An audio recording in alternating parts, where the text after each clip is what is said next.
자, 말씀 같이 봅시다. 예레미야서 5장 11절부터 끝까지 말씀인데 제가 몇 군데 이렇게 뽑아서 읽도록 하겠습니다. 자, 11절부터 읽습니다. 시작. 여호와의 말씀이니라. 이스라엘의 집과 유다의 집이 내게 심히 반역하였느니라. 그들이 여호와를 인정하지 아니하며 말하기를 여호와께서는 계시지 아니하니 재앙이 우리에게 임하지 아니할 것이요 우리가 칼과 기근을 보지 아니할 것이며 선지자들은 바람이라 말씀이 그들의 속에 있지 아니한즉 그들이 당하리라 하느니라. 그러므로 만군의 하나님 여호와께서 이와 같이 말씀하시니라. 너희가 이 말을 하였은즉 볼지어다 내가 내 입에 있는 나의 말을 불이 되게 하고 이 백성을 나무가 되게 하여 불사르리라. 어리석고 지각이 없으며 눈이 있어도 보지 못하며 귀가 있어도 듣지 못하는 백성이여 이를 들을지어다. 여호와의 말씀이니라. 너희가 나를 두려워하지 아니하느냐? 내 앞에서 떨지 아니하느냐? 내가 모래를 두어 바다의 한계를 삼되 그것으로 영원한 한계를 삼고 지나치지 못하게 하였으므로 파도가 거세게 이나 그것을 이기지 못하며 뛰노나 그것을 넘지 못하느니라. 그러나 너희 백성은 배반하며 반역하는 마음이 있어서 이미 배반하고 갔으며 또 너희 마음으로 우리에게 이른 비와 늦은 비를 때를 따라 주시며 우리를 위하여 추수기한을 정하시는 우리 하나님 여호와를 경외하자 말하지도 아니하니 너희 허물이 이러한 일들을 물리쳤고 너희 죄가 너희로부터 좋은 것을 막았느니라. 내 백성 가운데 악연이 있어서 새 사냥꾼이 매복함같이 지키며 덫을 놓아 사람을 잡으며 새장에 새들이 가득함같이 너희 집들에 속임이 가득하도다. 그러므로 너희가 번창하고 거부가 되어 살찌고 윤택하며 또 행위가 심히 약하여 자기 이익을 얻으려고 송사 곧 고아의 송사를 공정하게 하지 아니하며 빈민의 재판을 공정하게 판결하지 아니하니 내가 이 일들에 대하여 벌하지 아니하겠으며 내 마음이 이 같은 나라에 보복하지 아니하겠느냐? 여호와의 말씀이니라. 이 땅에 무섭고 놀라운 일이 있도다. 선지자들은 거짓을 예언하며 제사장들은 자기 권력으로 다스리며 내 백성은 그것을 좋게 여기니 마지막에는 너희가 어찌하려느냐. 예레미야서 5장은 여러분 타락한 유다의 현실에 대한 말씀이라고 했습니다. 그래서 우리 지난 화요일 날 그 전반부 5가지 현실을 살펴봤고 오늘 후반부 5, 6가지 살펴볼 텐데 특별히 이 말씀을 대할 때는 여러분 심판과 정죄의 말씀으로 대하는 것이 아니라 역 예레미야의 스피릿을 가지고 나아가야 됩니다. 역 예레미야의 마음을 가지고 대해야 됩니다. 왜냐하면 이 말씀을 기록하신 이유는 너희가 이렇게 타락했고 저렇게 타락했고 이렇게 타락했고 저렇게 타락했으니까 너희는 심판을 받아서 끝날 거다, 이런 저주의 메시지가 아닙니다. 이 말씀을 하나님 기록하시라고 하신 것은 이렇게 되지 말라고 기록하신 거예요. 이 하나님의 저주가 이 글을 읽는 자들에게는 하나 또 임하지 말라고 기록하신 거예요. 오히려 이 저주가 아니라 축복이 임하게 되려고, 축복을 받으라고 하나님 하신 말씀이에요. 그러므로 이 말씀을 대할 때 여러분 거꾸로 대하셔야 됩니다.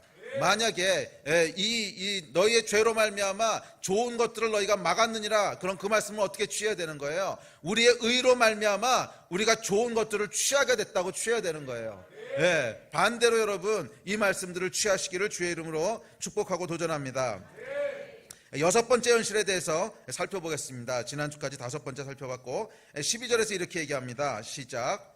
그들이 여호와를 인정하지 아니하며 말하기를 여호와께서는 계시지 아니하니 재앙이 우리에게 임하지 아니할 것이요 우리가 칼과 기근을 보지 아니할 것이며. 여러분 저주가 뭔지 아십니까? 재앙이 임하지 않는다고 믿고 있는 게 저주라는 거예요. 그 지난 그 전쟁에 대한 역사들을 여러분 쭉 이렇게 조사를 해보면 전쟁이 일어나기 전에 항상 공통적인 현상이 있습니다. 그건 뭐냐면 거의 대부분의 사람들이 전쟁이 절대로 안 일어날 거라고 믿는다는 거예요. 전쟁이 일어났던 때를 보면 이러다 전쟁 나는 거 아니야? 이러다 위험한 거 아니야? 그랬을 때 전쟁이 일어난 일은 거의 한 번도 없다는 거예요. 그것은 당연합니다. 여러분 생각해 보십시오. 전쟁이 일어날 거라고 하는 긴장감이 있으면 당연히 거기에 대한 대비를 하고 있을 것이고 뭔가 그것에 대한 준비를 하고 있기 때문에 적군도 쉽게 쳐들어오질 않아요. 쉽게 쳐들어오면 피해가 너무 크기 때문에. 그래서 항상 언제 전쟁을 합니까? 전혀 눈치채지 못할 때, 전혀 생각하지 못할 때. 그래서 전쟁이 일어났던 역사들을 돌아보면 지금 이러다 전쟁이 일어나는 게 아니야? 그랬을 때는 거의 전쟁이 일어난 적이 없고 무슨 전쟁이 일어나? 우리가 100년 동안 한 번도 전쟁이 없었는데 무슨 이상한 소리 하고 있어. 항상 그럴 때 전쟁이 일어났어요. 이 하나님의 심판도 똑같습니다. 이 하나님의 심판도 에이 무슨 하나님의 심판이 있어, 에이 하나님이 무슨 우리를 심판하세요, 좋으신 분인데, 이러고 있을 때 여러분, 그것이 진짜 저주라는 거예요. 그게 진짜 저주라는 거예요. 그럼 여러분, 축복받는 사람들은 어떤 사람들입니까? 영적으로 민감함이 있는 사람들이에요. 우리가 이렇게 하면 안 되는데, 이러면 하나님이 심판하시는데, 이 깨어있는 마음, 이 경각심, 영적인 경각심이 있는 것을 성경은 축복이라고 얘기합니다. 이것을 축복이라고 얘기해요. 그래서 제가 이 우리나라를 볼 때도 아직은 하나님이 기회를 주신다고 하는 믿음이 있어요. 아직은 기회를 주신다고 하는 믿음이 있어요. 왜냐하면 이러다 우리 큰일 나는 거 아니야 하는 마음들이 있어요. 어쨌거나 교회들 마음 가운데 보면 악을 좀 행하고 뭐 실수하고 이런 것들이 있어도 하여간 이렇게 하면 안 되는데, 이렇게 하다가 우리 큰일 나는데 하는 마음이 아직 있거든. 저는 하나님께서 그 마음 가운데 아직 축복하신다고 믿습니다. 진짜 마지막은 언제냐면 그런 감각이 전혀 없어지는 거야. 진짜 마지막은 이런 감각이 하나도 없어지는 거야. 뭐 하나님이 심판하실 거라고 하는 감각도 없고, 우리가 죄를 짓고 있다는 감각도 없고, 이게 여러분 진짜 심판 전야예요. 그러므로 여러분, 계속 우리 안에 깨어있게 되기를 축복합니다. 깨어있는 것이 축복이에요. 우리가 깨어있다고 하는 것은 하나님은 살아계시고 하나님은 죄와 불의에 대해서 결코 방관하지 않으시는 분이라고 하는 것을 인식하고 있는 거예요. 계속 우리의 죄가 관영해 갈 때, 이 땅의 죄가 점점 많아져 갈 때, 내 삶 가운데 죄가 계속 축적돼 갈 때, 거기에 대한 두려움이 있어야 되고 거기에 대한 깨어있음이 있어야 돼요. 아이고 이렇게 하면 하나님이 안 좋아하시는데, 아이고 이렇게 하면 하나님 치실 수도 있는데, 여기에 대한 경각심이 살아있는 것이 축복인 줄로 믿습니다. 들을 귀 있는 자는 들을 기어다. 이 말씀이 여러분 가운데 영으로 역사하게 되기를 축복합니다. 하나님, 나에게 항상 깨어있을 수 있는 마음을 주십시오. 하나님 살아계신 분이시고 심판하는 분이시라고 하는 이 경각심이 항상 살아있게 해주십시오. 이 영으로 여러분이 말씀을 대하시기를 주의 이름으로 축복합니다. 또 13절 14절에 보면 이렇게 얘기합니다. 그 다음 번입니다. 7번째 시작. 선지자들은 바람이라 말씀이 그들의 속에 있지 아니한즉 그같이 그들이 당하리라 하느니라.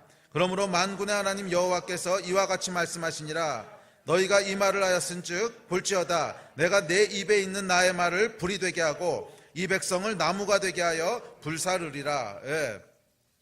그 다음 그 이스라엘 백성의 타락한 상황은 어땠냐면 선지자의 예언을 우습게 여겼다는 거예요.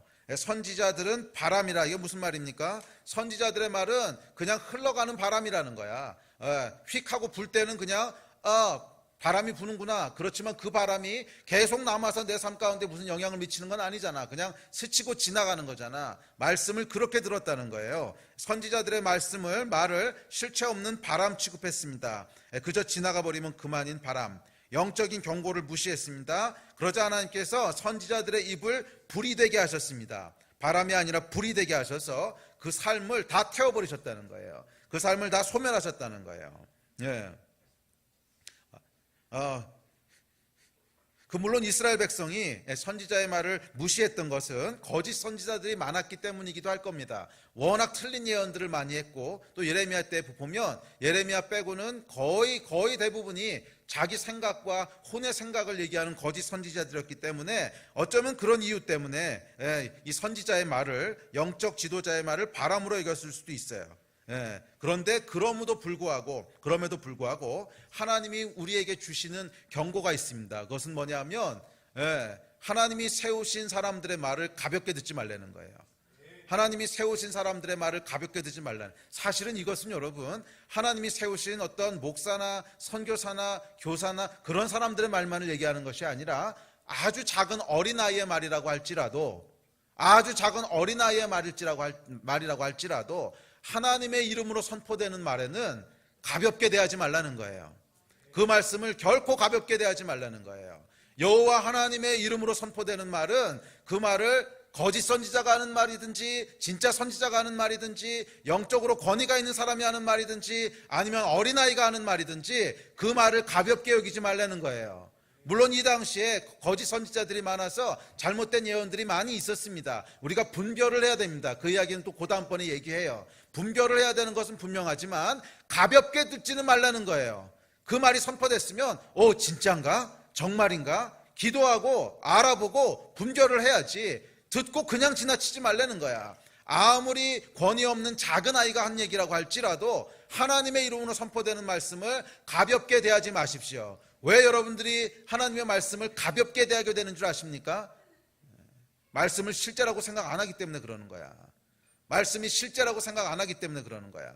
조그만 아이가 여러분의 집에 찾아와서 지나가다가 여러분한테 조금 아까 봤는데 어떤 아저씨가 여러분의 집에 들어가서 당신 집에 들어가가지고서 뭐 이상한 폭탄 같은 거 장치하는 거 봤어요. 그럼 여러분 그게 아무리 작은 아이라고 할지라도 경찰에 신고하든지 가서 알아보든지 뭔가 조처를 취하지 않으셨겠어요?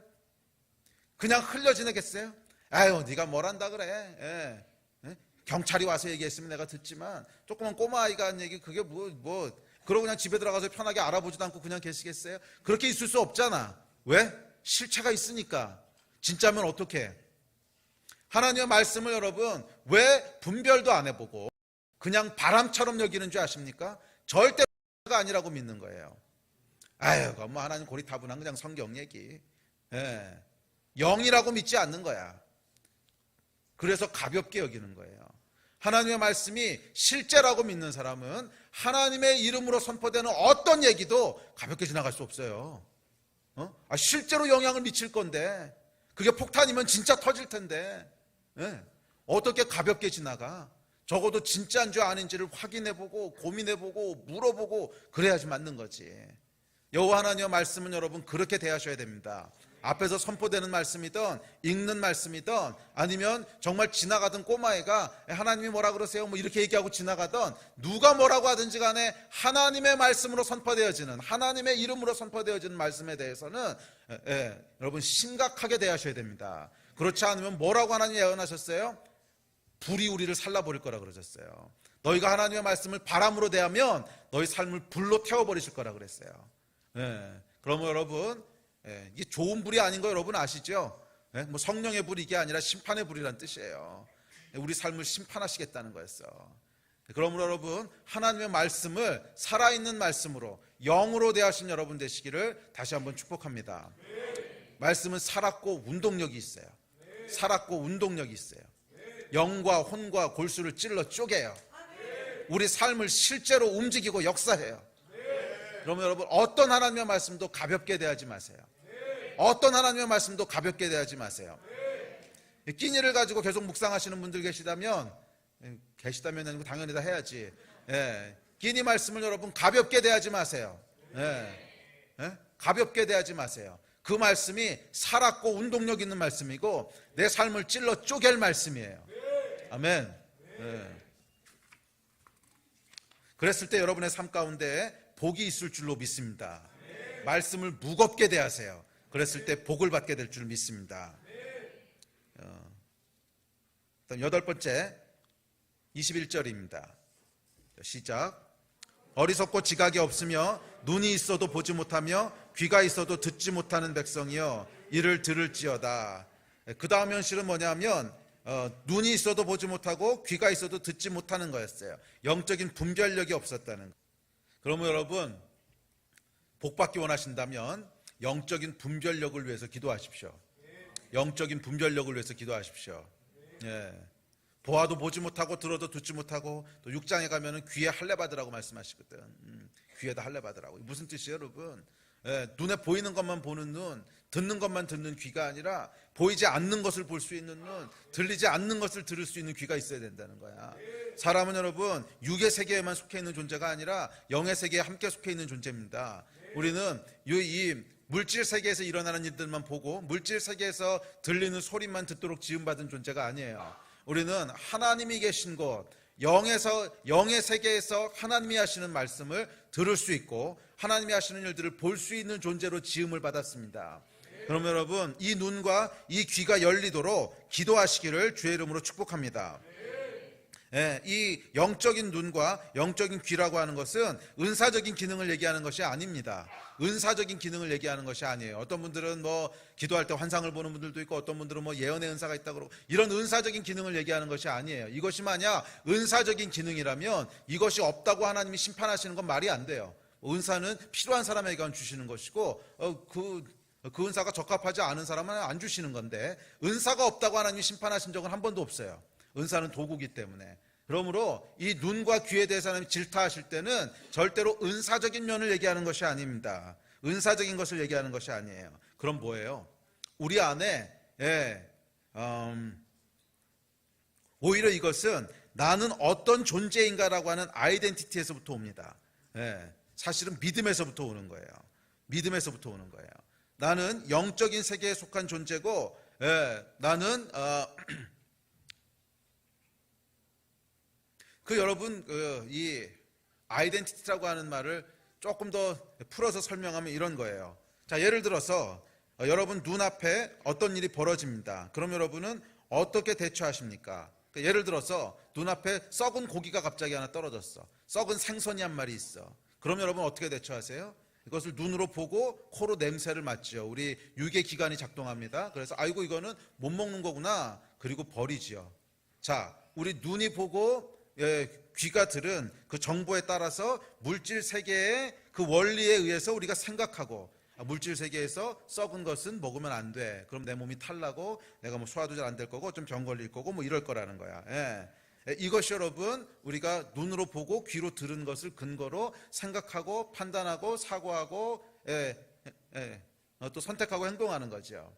그런데 영의 눈과 영의 귀가 열리라고 하는 건 무슨 말이냐면 우리의 사고 자체가 영적인 관점에서 사고해야 된다는 거야. 영적인 관점에서 사고해야 된다는 거야. 이 일이 영적인 관점에서는 무슨 의미가 있지? 이 일을 하면 나의 영에 무슨 영향을 미치지? 아까 여러분 똑같이 사고했잖아. 썩은 고기를 먹으면 나한테 내 몸이 어떻게 되지? 이 걱정을 한 거 아니에요. 그래서 안 먹는 거잖아. 만약 예를 들어서 여러분 죄가 앞에 있다. 죄가 앞에 있어. 우리의 영의 눈과 영의 귀가 뜨여 있다면, 다시 말해서 영적인 관점에서 우리의 사고가 계속 돌아가고 있다면 이 죄를 먹으면 내가 어떻게 되지? 이 죄를 먹으면 내 영이 어떻게 되지? 내 영이 죽겠구나. 내 영이 병들겠구나. 영의 세계에 계신 하나님께서 진노하시겠구나. 영적인 관점에서 계속 생각을 한다면 당연히 먹겠어요, 안 먹겠어요? 안 먹지. 그런데 우리는 관점이 말이에요. 영적인 관점으로 생각을 안 해. 죄에 대해서는 썩은 고기를 먹는 것만큼 심각하게 생각 안 한단 말이야. 내 몸이 어떻게 될까? 육의 관점에서만 계속 생각을 하고, 육의 관점에서만 사고하고, 육의 관점에서 판단하고, 육의 관점에서 계속 육의 관점에서만 생각하고 있으니까 썩은 고기는 당연히 안 먹지. 그런데 죄에 대해서는 왜 그런 반응이 안 나올까? 죄에 대해서는 왜 이게 썩었다고 하는 것을 못 알아볼까? 그렇게 생각하지 않는 거예요. 그러면 여러분 진짜로 영의 눈이 뜨이고 영의 귀가 열리기를 원한다면 어떻게 해야 되는가? 어떻게 해야 되는가? 제가 말씀드리겠습니다. 이건 정확해요. 영적으로 생각하세요. 영적으로 생각하세요. 영적으로 생각하세요. 아무리 작은 거 하나 할 때라도 계속 영적으로 생각하세요. 이 일을 행하면 내 영이 어떻게 될까? 이 일을 하지 않으면 하나님이 어떻게 생각하실까? 이 일을 행하면 그럼 하나님이 어떤 복을 주실까? 이 일을 하지 않으면 어떤 일이 벌어질까? 계속 영의 관점에서 생각하시란 말이야. 그러면 여러분 무엇이 생기는 줄 아십니까? 영적인 분별력들이 자라가기 시작해요. 왜 우리 안에 영적인 분별력이 안 생기냐? 영적으로 생각하지 않으니까. 영적으로 분별하려고 하지 않으니까. 계속 육의 눈과 육의 생각과 육의 기준으로 생각하니까 육의 눈과 육의 귀만 발달하고 영의 귀가 발달하지 않는 거예요. 결국은 여러분 우리의 믿음이에요. 믿음. 이 영이 실제라고 믿는 사람은 영의 관점에서 계속 생각할 거야. 그럼 여러분 영의 귀가 뜨이기 원하고 영의 눈이 보기를 원하는 사람은 보기를 원하는 사람이 아니고 보기를 원해야 돼. 그거를 원하면 결국 보게 돼. 방법은 모르겠어. 근데 원하면 결국 보게 돼요. 원하면 결국 듣게 돼요. 왜? 계속 그 방향으로 생각을 하는 거야. 주님 무엇을 원하십니까? 주님 내가 오늘 뭘 하기 원하십니까? 내가 이 일을 해도 되겠습니까? 안 되겠습니까? 계속 영의 기준에서 생각을 하란 말이에요. 계속 하나님의 음성 듣기를 갈망하시란 말이야. 계속 하나님의 인도하심 받기를 원하시란 말이에요. 그 기준으로 여러분 계속 생각하시고 계속 기도하시면 결국 그렇게 살게 되고 결국 그것을 보게 돼요. 영의 눈은 여러분 보기 원하는 사람이 보게 되는 거예요. 영의 귀도 여러분 듣기 원하는 사람이 듣게 되는 거예요. 그럼 여러분 기도하실 때 정말 여러분 원하셔야 돼요. 하나님, 내가 보이지 않는 것을 보게 하여 주시고 들리지 않는 것을 듣게 하여 주십시오. 이 땅의 기준으로만 살아가는 사람이 되지 말게 해 주십시오. 이 갈망을 가지고 여러분 기도하시고 부르짖으셔야 돼요. 그럴 때 하나님께서 우리의 눈을 열게 하시고 귀를 뜨게 하실 줄 믿습니다. 자, 9번째 22절부터 25절입니다. 시작.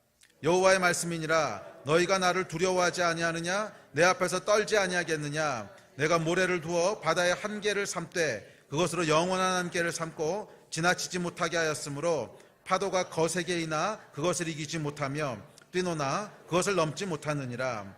그러나 너희 백성은 배반하며 반역하는 마음이 있어서 이미 배반하고 갔으며 또 너희 마음으로 우리에게 이른 비와 늦은 비를 때를 따라 주시며 우리를 위하여 추수기한을 정하시는 우리 하나님 여호와를 경외하자 말하지도 아니하니 너희 허물이 이러한 일들을 물리쳤고 너희 죄가 너희로부터 좋은 것을 막았느니라. 이 이야기는 앞서 제가 처음 시작할 때 했던 얘기입니다. 하나님을 경외하고 하나님을 두려워하라는 거예요.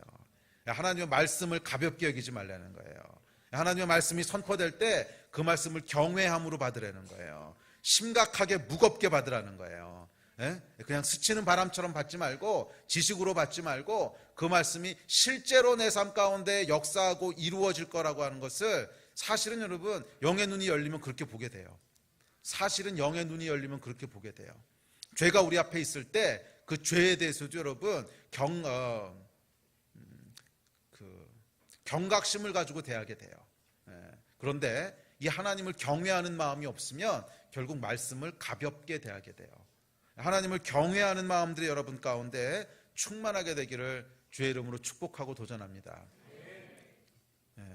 이사야서 11장에 보면 이사야가 구할 때 여호와를 경외하는 영을 구하죠. 여호와를 경외하는 영을 구해요. Spirit of the fear of the Lord.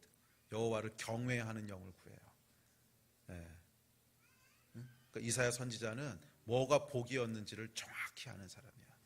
여호와를 경외하는 영이 복이라는 거예요. 여호와를 경외하는 영이 복이라는 거예요. 이 밤 여러분도 구하실 때 여호와를 경외하는 영을 구하십시오. 여호와를 경외하는 영을 구하십시오. 여호와를 경외하는 영이라고 하는 것은 계속 하나님을 의식한다는 거예요. 계속 하나님을 의식한다는. 조금 더 쉬운 말로 풀었으면 계속 하나님을 신경 쓴다는 거야. 계속 하나님을 신경 쓴다는 거예요. 여러분 그렇잖아요. 내가 중요하게 생각하는 사람이 있으면 계속 신경 쓰잖아요. 이 일을 하면 제가 어떻게 느낄까? 내가 이렇게 하면 제가 혹시 뭐 불편하지 않을까? 싫어하지 않을까? 계속 신경 쓰잖아. 여호와를 경외한다고 하는 것은 계속 하나님을 신경 쓴다는 거야. 내가 이 일을 하면 하나님 어떻게 생각하실까? 내가 이 일을 했을 때 하나님이 괜찮으실까? 계속 신경 쓴다는 거예요. 그게 여러분 뭐예요? 복이라는 거예요. 복. 그래서 이사야 선지자가 구할 때 Spirit of the fear of the Lord, 여호와를 경외하는 영을 내게 달라고 구합니다. 이 밤 여러분도 구하실 때 여호와를 경외하는 영을 달라고 구하세요. 여호와를 계속 신경 쓰는 마음을 달라고 구하세요. 그게요 영이라고 묘사했어요. 영이라고. 여호와를 경외하는 영, 성령님이시라는 거예요. 그래서 성령께서 우리 안에 오실 때 여호와 하나님을 계속 경외하게 하신다는 거예요. 신경 쓰게 하시고 계속 기억나게 하시고 그렇게 하신다는 거예요. 그게 여러분 우리 삶 가운데 복인 줄로 믿습니다. 여기 보면 뭐라 그랬냐면 이른 비와 늦은 비가 오는데도 전혀 감사하지 않는데, 전혀 감사하지 않아요. 그러니까 하나님이 좋은 걸 주시는데도 전혀 감사할 줄을 몰라. 그리고 계속 죄악을 행했을 때 결국 결과가 어떻게 됐어요? 너희의 그 죄가 좋은 것을 막았다 그랬어요. 너희의 허물이 이것을 물리쳤고 너희 죄악이 너희로부터 좋은 것을 막았다 그랬어요. 반대로 여러분 취하십시오. 여호와를 경외하는 마음이, 여호와께 감사하는 마음이 좋은 것을 여러분에게 줄 것입니다. 여호와를 경외하는 마음이 좋은 것을 여러분에게 줄 거예요. 그래서 이게 축복의 통로라는 거예요. 아멘.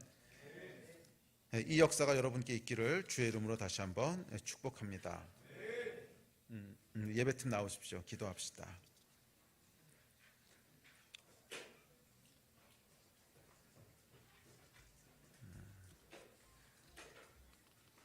마지막으로 30절 31절 띄워줄래요? 그 가운데 거는 넘어갑시다. 30절 31절 시작. 이 땅에 무섭고 놀라운 일이 있도다. 선지자들은 거짓을 예언하며 제사장들은 자기 권력으로 다스리며 내 백성은 그것을 좋게 여기니 마지막에는 너희가 어찌하려느냐. 여러분, 이게 참 무서운 말씀입니다. 선지자들이 거짓으로 예언하고 제사장들이 자기 권력으로 다스린대요. 이 예레미야 때 여러분, 선지자들이 어떻게 거짓 예언을 했습니까? 괜찮다고 예언한 거예요. 괜찮아, 아무 일도 안 일어날 거야. 괜찮아, 평안할 거야. 괜찮아. 여러분, 무슨 예언이었던 것 같으세요? 우리의 마음을 편하게 해주는 예언이에요. 죄를 짓고 하나님을 떠났으면 안 괜찮아 이렇게 말해줘야 되는 거잖아요. 죄를 짓고 하나님을 떠났으면 안 괜찮아 지금 이 얘기를 해줘야 되는데 그냥 사람들 마음 편하게 해주는 얘기를 했다는 거예요. 괜찮아, 괜찮아, 부담 갖지 마. 괜찮아, 부담 갖지 마. 이제 사람들 다 그런 거야.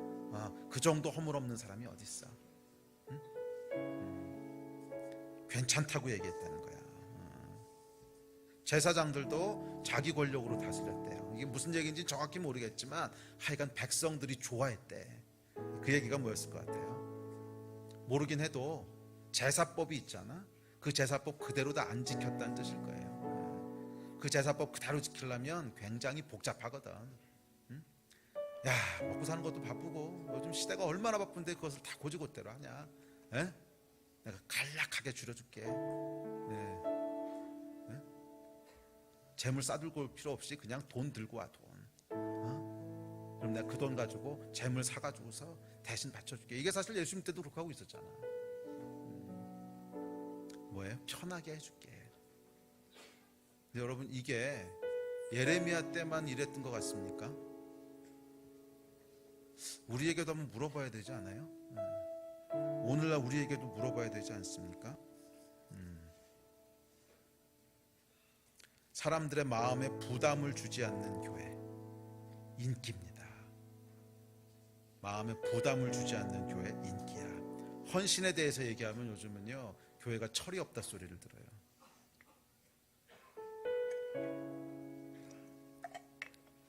그 진짜예요. 헌신에 대해서 얘기하면 교회가 세상 분별 못하고 철이 없다고. 요즘 세계가 얼마나 바쁜 줄 아냐고. 이제 먹고 사는 게 얼마나 바쁘고 신경 쓸 게 얼마나 많고 지금 세상에서 살아남는 게 얼마나 처절한데 거기다 무슨 헌신을 얘기하냐고, 철없이. 편하게 다닐 수 있는 교회, 뭐예요? 백성들이 좋아하는 거. 여러분, 이렇게 해서는 뭐라고 하나님이 결론 내리셨냐면 마지막에 너희가 어쩌려느냐 이러고 말씀하세요. 마지막에 너희가 어쩌려느냐, 이 한탄을 하신다는 거예요. 역 예레미야로 여러분 행하십시오. 그래서 제가 이 말씀을 묵상하다가 2019년도에는 역으로 행해야 되겠다. 백성이 좋게 여기지 않는 교회를 해야 되겠다. 교인들이 좋게 여기지 않는, 편안해하지 않는 교회를 해야 되겠다. 그래야 되지 않겠습니까, 여러분? 그래야 복을 받는다 그랬잖아요.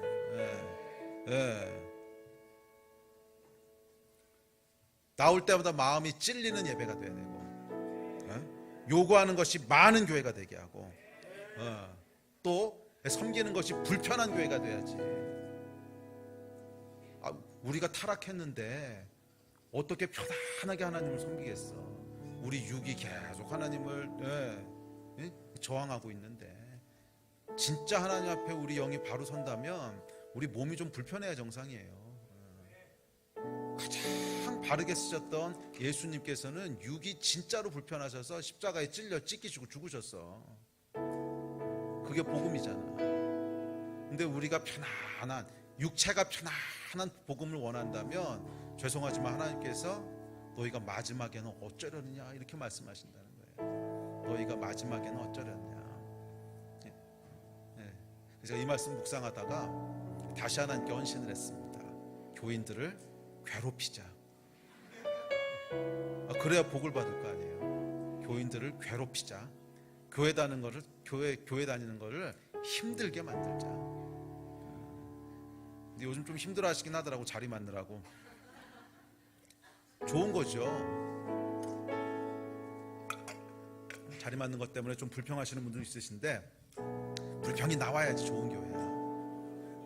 하여간 교인들을 괴롭게 하자, 불편하게 하자, 힘들게 하자. 그래야 복을 받는 거잖아. 그렇지? 저는 제 얘기하는 게 아니야. 지금 성경에서 우리 그 얘기 지금 하고 있었잖아. 이거 역 예레미야로 하자며. 백성들이 좋게 여기면 안 된다는 거야. 백성들은 그것을 좋게 여기니, 이 좋게 여겼던 게 뭔지를 좀 풀어 설명해 드린 것뿐이에요. 마음 편안하게 해주는 예언, 좋게 여겼다는 거야. 예레미야의 예언 되게 싫어했어요. 예레미야서 끝까지 가보세요. 마음 편하게 해주는 예언 너무너무 좋아했고, 예레미야의 예언 너무너무 싫어했어요. 복잡한 제사 싫어했고요, 간단히 드리는 제사 너무너무 좋아했어요. 백성이 좋게 여겼는데 마지막에는 좋게 여기니 마지막에는 너희가 어쩌려느냐. 2019년 한 해는 여러분 불편하게 삽시다. 불편하게. 하나님 섬기는 것 때문에 힘들게 삽시다. 좀 엑스트라로 헌신하면서 삽시다. 교회 나왔더니 맨 무슨 내적 치유만 얘기하고 힘들었죠. 듣기는 좋지. 위로해주고 힘들었다고 해주고 그럼 듣기는 참 좋지만, 문제는 성경이 그렇게 얘기 안 하는 걸 어쩌겠어. 나를 원망하지 마. 성경이 그렇게 얘기 안 하는 걸 어쩌겠어. 예수님이 그렇게 안 사셨는데 어쩌겠어.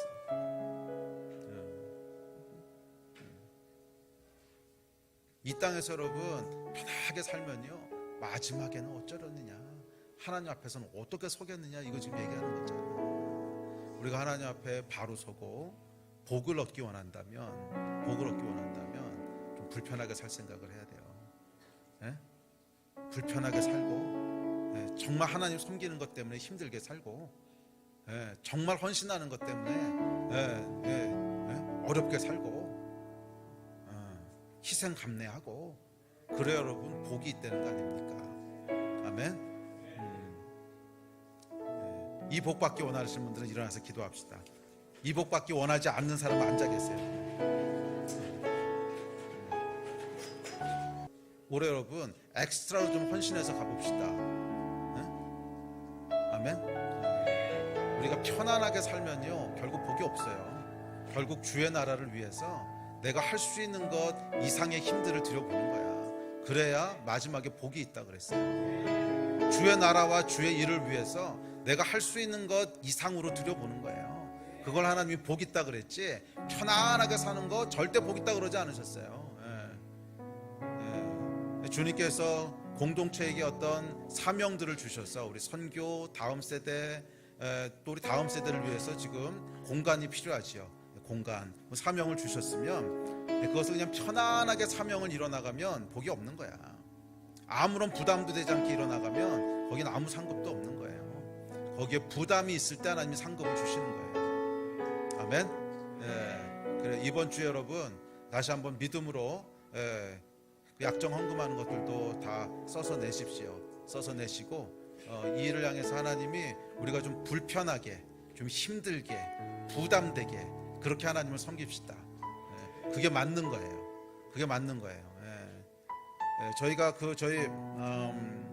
저는 최근까지도 잘 몰랐어요. 최근까지는 몰랐는데 한 몇 년 전에 이제 저희 이제 부모님하고 얘기를 나누다가 그런 말씀을 처음으로 들었어요.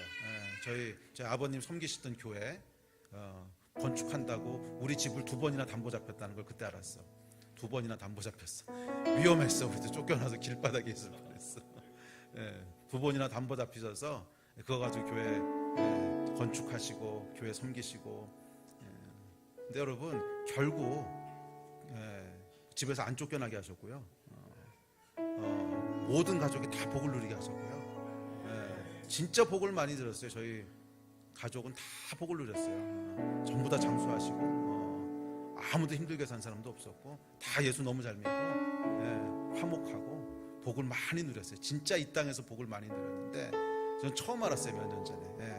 집 2번이나 담보 잡혀가지고 건축했다고. 그리고 더 놀라운 거 뭔지 아십니까? 이 건물 질 때도 저희 아버님이 아버님 집 담보 잡혀주셨어요. 그래서 그거 가지고 이거 처음에 이제 보증금 내고 건축했어요. 복이 있어요. 복이 있어요. 힘에 지나도록 하면요 복이 있어요. 아멘. 우리 같이 좀 기도합시다. 기도하실 때 여러분 두 가지 위해서 기도합시다. 오늘 두 가지 위해서 기도하는데, 첫째는 우리가 이 하나님의 말씀에 대한 경외함을 갖게 해달라고. 경외함을 갖게 해달라고. 그래서 우리의 눈과 귀가 열릴 수 있게 해달라고 기도하시고, 두 번째로 기도할 때는 올해가 편안한 신앙생활이 되지 말게 해주십시오. 정말 하나님 때문에 힘든, 정말 하나님 때문에 힘에 지나도록 하나님을 섬기는 그런 한 해가 되게 해주십시오. 그래서 진짜 복받는 한 해가 되게 해주십시오. 힘에 지나다고 하는 것이 여러분, 가만히 있는데 하나님이 힘든 일을 생기게 해주는, 이러다 나한테 고난이 오면 어떡하지, 이런 속 좁은 생각하지 마세요. 우리가 사도 바울처럼 이 고난은 자원에서 우리가 취하는 것이지, 막 고난이 두려워가지고 부들부들 떨고 있는데 하나님이 벌 주시지 고난 줘가지고서, 아니요, 이런 게 아니야. 혹시 그런 그림을 그리고 있는 분 있다면 그건 다 집어쳐요. 그거는 뭐 그렇게 하나님 일하시는 분 아니에요. 우리가 자원해서 내가 좋아서, 내가 하나님을 섬기는 것 때문에 너무 좋아서 스스로 편안한 길들을 걷어차고 나오는 거야. 거기에 복이 있는 거예요. 거기에 복이 있는 거예요. 이 일을 여러분 좀 믿음으로 취해보지 않으시겠습니까? 하나님, 올해 한 해는 내가 편안한 삶을 걷어차고 나와서 정말 하나님 위해서 힘다하여서 불편할 정도로, 힘들 정도로 하나님 섬기는 한 해가 되기를 소원합니다. 또한 하나님 경외하는 마음을 우리 가운데 부어주십시오. 이 마음 가지고 우리 주여 3번 같이 부르시고 합심해서 기도하시겠습니다. 주여